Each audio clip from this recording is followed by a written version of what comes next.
Монголчууд бид өөрийн өвгдээдсийн асар их өв соёлтой мөртлөө өнөөдөр Сүм Памбишвалжир гэдэг хүний зохиосон төгс буйнд төвд зурхайг одоо баримтлаад явж байна.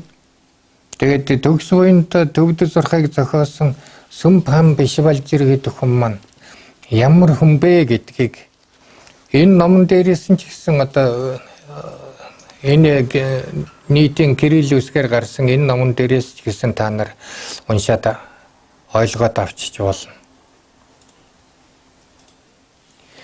Сүм Памба энэ одоо түүхэн үйл явдлыг тэр үеийн үйл явдлыг ингэж бичсэн байна.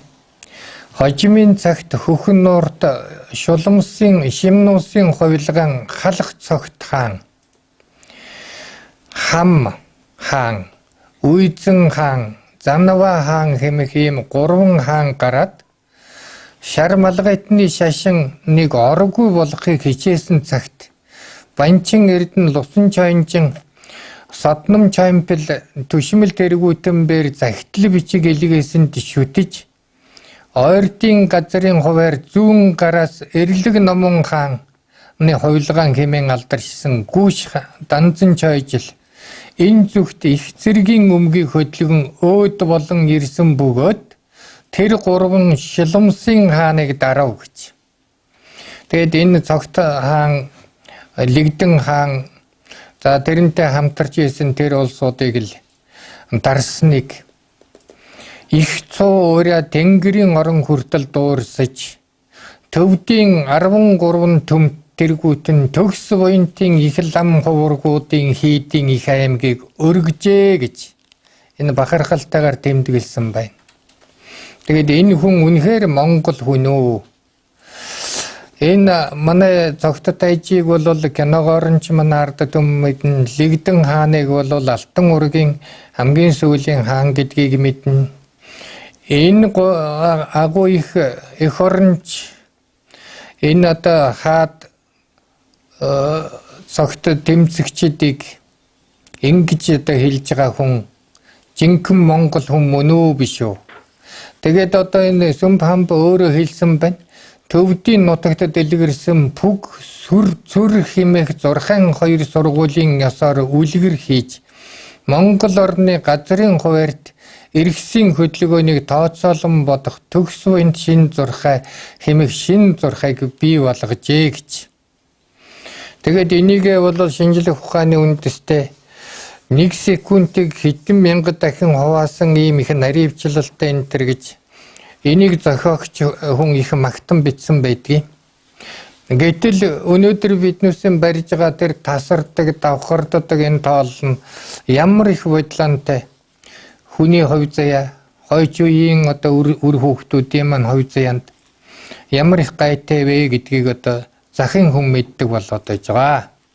Тэгээд өнөөдөр ер нь энэ тасардаг, давхардаг, энэ тасарх ёстой, давхардах ёстой, ийм байх ёстой гэсэн ийм ойлголт нь Монгол хүний амьсгалыг таслаад хаа нэг газар нь залгаж байгаа юм шиг ийм бэлэгдэл зүйн одоо хорон санаа энэ бас давхар үзэл суртлын бас нэг хорон санаа давхар агуулгадж идэг.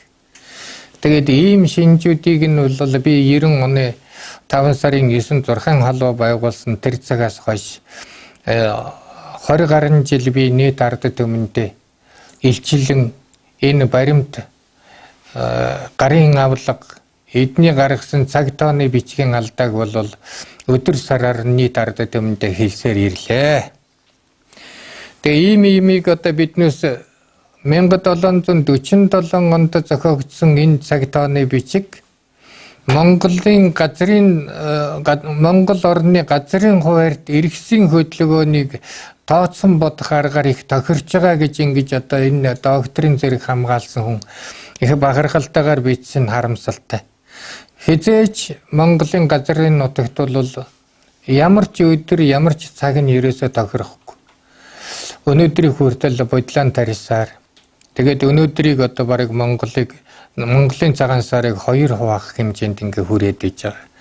Ийм харамсалтай үйл явдлуудыг одоо таслан зогсоох цаг болсон гэдгийг бол би эрс шийдэмгээ илэрхийлж байгаамаа. Одоо сүүлийн үед би хэвлэлийн хурал хийж нийт ард түмэнд Монголын цагаан сар 2017 оны 1 сарын 28-ны өдөр болноо.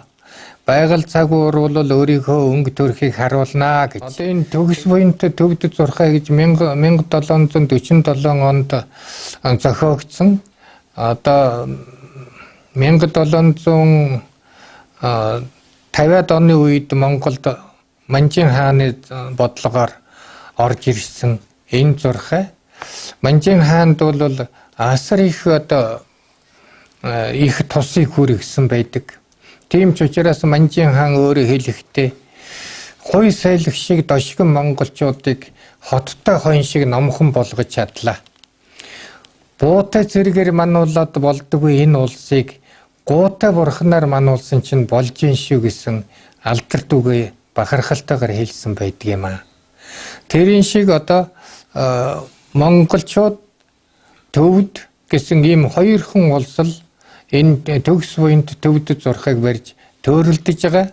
Одоо манай улсын хурлын гишүүд эрхэм ерөнхийлөгч энэ тал дээр анхаарлаа хандуулад ерөнхий сайд зэрэг энэ одоо зохих эрх мэдэл бүхэх хүмүүс энэ талд эрчимтэй анхаарлаа хандуулад тэгээд энэ асуудлыг бол өвгдөх энэ өв их соёл дэлхийн Монгол шар зурхайгаараа одоо шийдэж өгнө гэдэгт бол бид итгэж байна.